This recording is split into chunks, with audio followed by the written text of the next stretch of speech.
आपण बनवूया फ्रूट चाट, ज्याची चव आहे खूप छान. चला आपण स्टार्ट करायला घेऊया.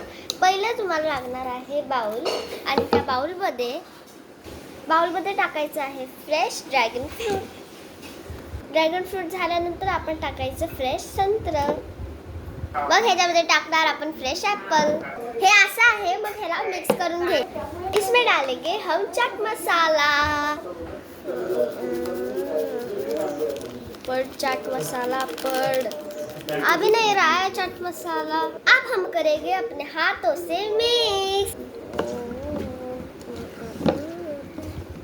ऐसा लग रहा है मैं ग्रेवी बना रही हूँ ऐसे.